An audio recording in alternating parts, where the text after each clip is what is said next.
Today we're going to talk about a shark that isn't very high on the list of popular sharks. My own limited experience with these sharks leads me to believe that they aren't particularly shy, nor are they particularly interested in interacting with humans. A popular name you might know in the shark world, Eli Martinez, has a different take on these animals. Yeah, the lemon sharks, they really do, they get overlooked a lot because, once the tiger shark shows up, they're just massive animals, and everybody forgets that lemon sharks are there, that reef sharks are there, especially at places like Tiger Beach where you have multiple species. But the lemon shark to me is an extremely special shark. There's a lot of lemon sharks that have shown that they really enjoy this kind of interaction. And that's just something you really don't see with other species of shark. As common as you make it sound, I feel like I haven't seen much about lemon sharks. Are they less marketable? Definitely. You have your marquee species. You have, the tiger shark, the bull shark, the white shark, and the whale shark. Those are your marquee species. Those are your rock stars. And then, some of the lesser known species or some of the smaller sharks, they tend to get overlooked, because, they're not as exciting, or they're not as big, or they're not as, marketable as these other species of sharks. But I think that, they're a special shark, and, they shouldn't be forgotten. When I see them, hanging out down on the bottom instead of the mid-level sharks and whatnot, and their beady eyes, I start to wonder if they're not a lesser shark. Tell me why I'm wrong. I think because they show a lot of really amazing signs. One, they can swim around, one, they can stop, which is something that a lot of sharks can't do. They can stop and stay in the sand and just kind of hover there or hang out there. And, tigers can't do it.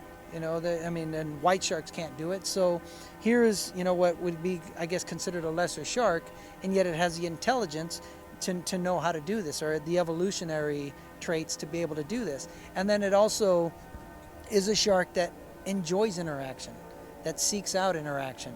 And then, beyond, and, I know that these are all, obviously these are chummed or baited dives, but beyond the chum and the bait, these sharks are asking for nose rubs and back rubs and those kind of things. It's a really amazing animal. How do we draw the line between a shark showing interest or even possession of the bait box versus wanting interest or possession of you? Not really sure how to differentiate that, because obviously when I'm down there, we have sharks they're pushing to try to keep tigers away from the bait box, and have countless examples of that. But then I also have moments where I'm trying to put my hands on a tiger shark, and the lemon shark is cutting them off and pushing them out of the way, because it wants to try to interact with me, or it wants, to try to from my hand to touch her face versus the tiger shark's face. And so, those kind of things, I'm truly at a loss for words as far as how to describe it or how to define it. But it's there, and I'm experiencing it, and I can't help but believe that something is happening. Something's happening. We don't necessarily know what it is, but it's beyond what most people think is happening. Absolutely. I think the first thing that I tell people is almost everything that we know about sharks is wrong.